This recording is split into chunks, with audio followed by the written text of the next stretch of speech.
Hey, what's up, everybody? It is Tuesday, the 23rd of August, 2016. Another beautiful day here. I called that summer was over a while ago, I think, but it doesn't look like it is. I think it's like 20 something degrees outside, and feeling good. I have I feel like I've just had a eureka moment um, in regards to something. Uh, so.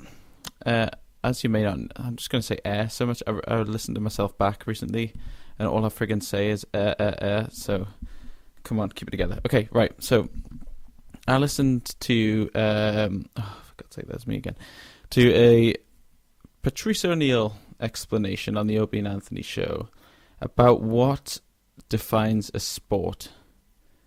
What makes something a sport and what makes something a hobby, or what makes something not a sport. And his definition was that sorry, the fact that I'm saying air so much has really put me off. I really tried not to, but it's like I can't take a breath without saying it.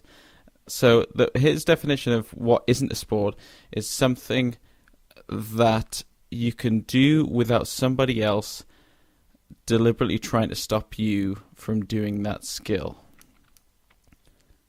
Without a defense is pretty much what he said.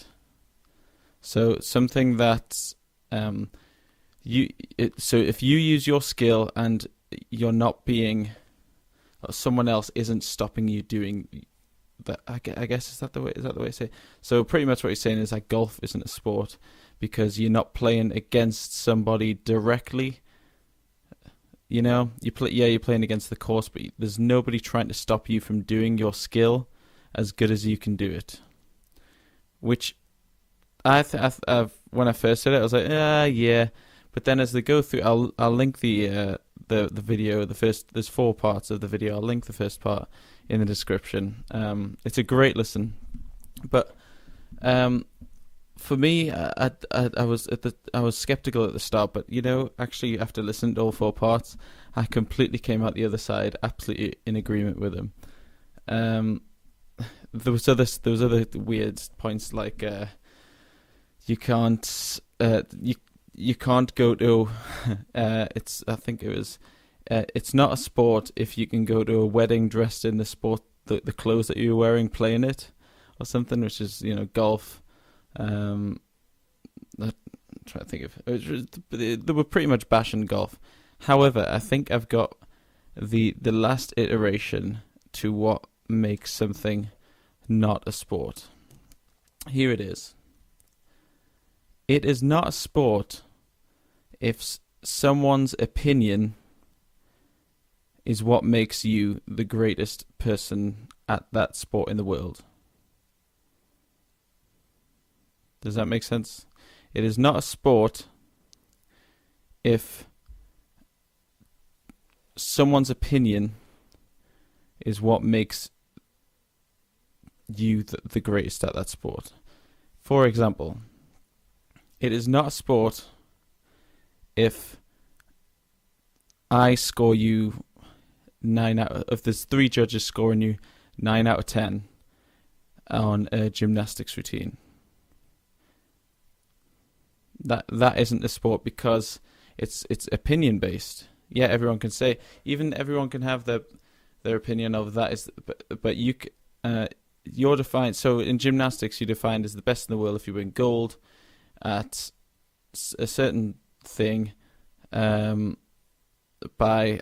to win gold, you get the highest score from however many judges' opinions.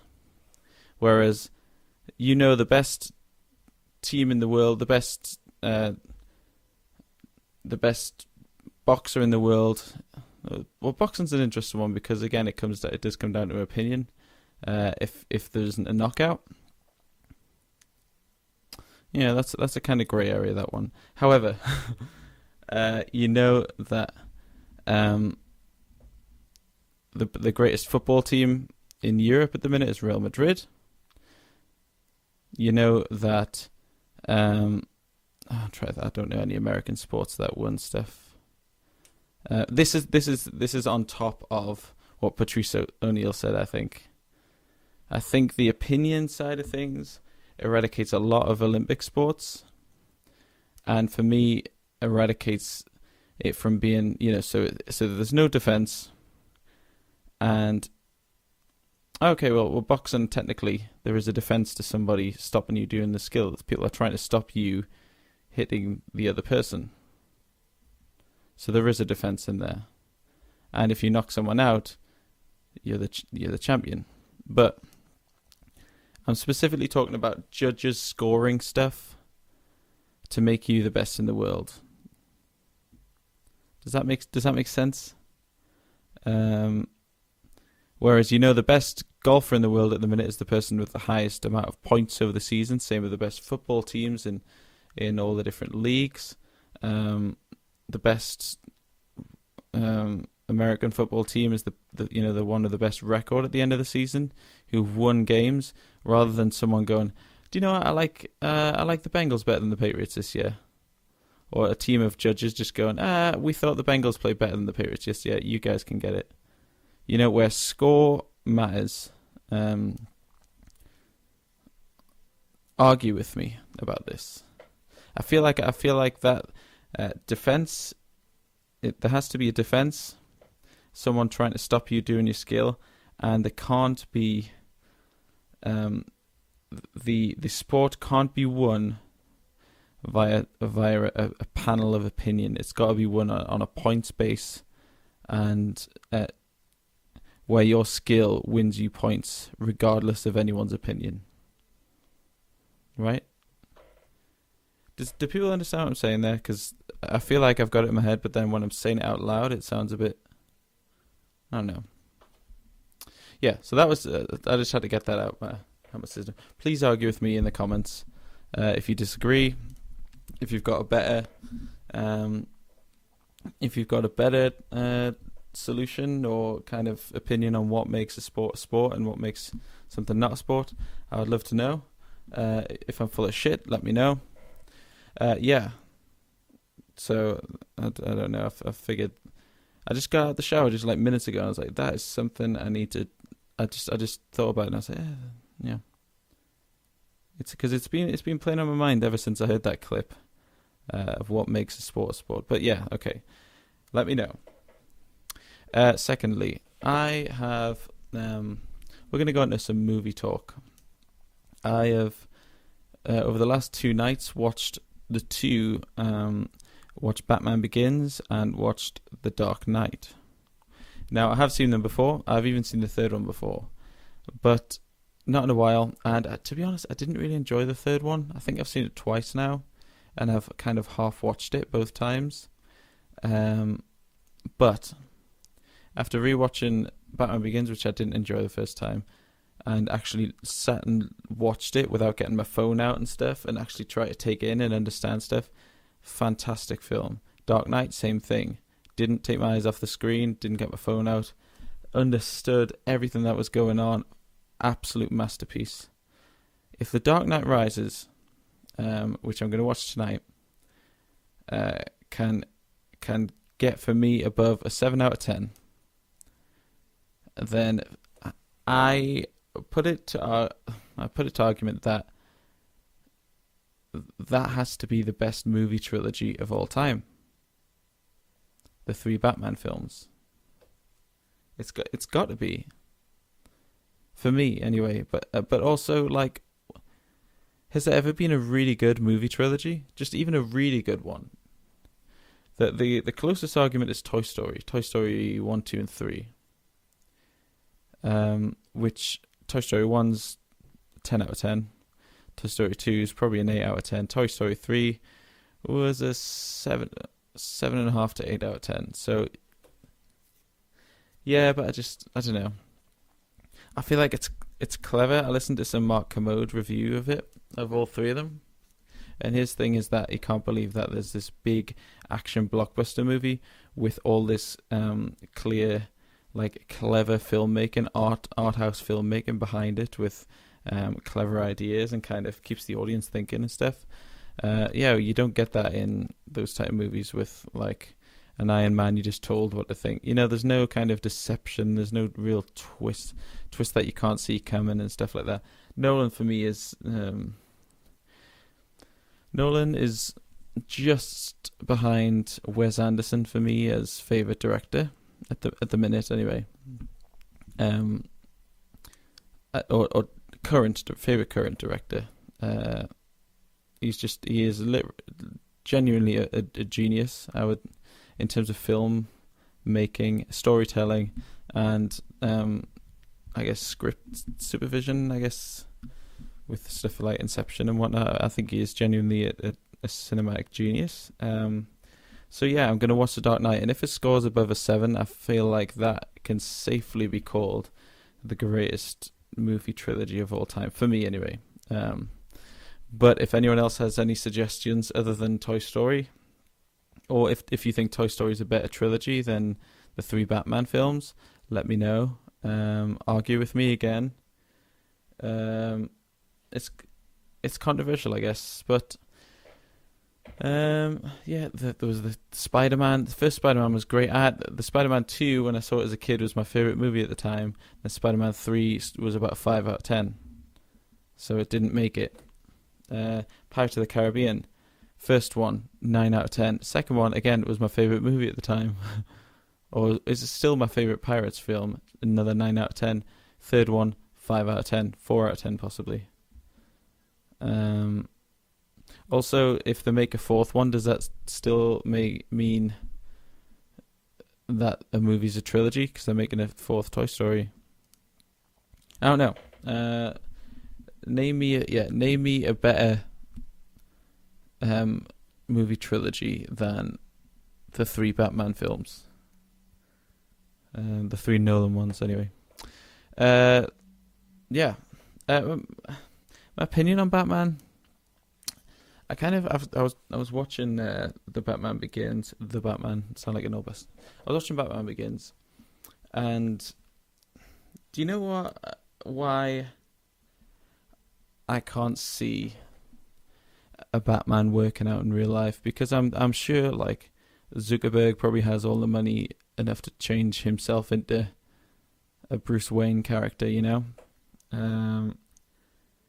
The problem is with Batman, as I was watching Dark Knight, not Dark Knight, Batman Begins, he sees this problem that's going to happen, that's going to ruin the entire city, turn everyone mad in the city, by someone's putting like poison in the water system or something like that.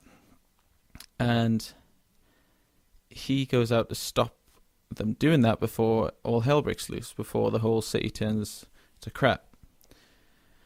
And to do that, he ends up destroying a subway system, the major subway system, going into the heart of the city. He destroys a subway train. There's explosions.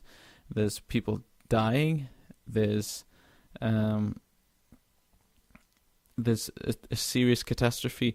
The poor area of Gotham City actually does get poisoned, but the rich financial area is where he's trying to really stop, and he ends up stopping this train, almost destroying the city with seconds to go. And I was thinking to myself, great hero, well done Batman for doing that. But in real life, because we're such a reactive society, all people would be able to see, if that happened in New York, for instance, and there's one guy really actually trying to stop something happening from, a whole city meltdown, all we'd be able to see was this guy's just destroyed a subway track and a subway train for what? And what happened? That's definitely how the media would take on it. It wouldn't be this guy stopped a possible catastrophe and calamity, which is all, if you notice in those films, afterwards they all say, thank you to the Batman. There's a news reporter just saying, we owe all our lives to Batman or Spider-Man for saving the... No, they wouldn't do that. They'd go, well, who's paying for that subway system? Now I can't get to work tomorrow.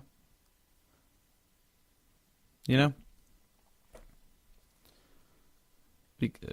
for a reactive approach is absolutely the way we or the media would perceive those events, whereas a Batman, proactive, actually trying to stop things before it happens.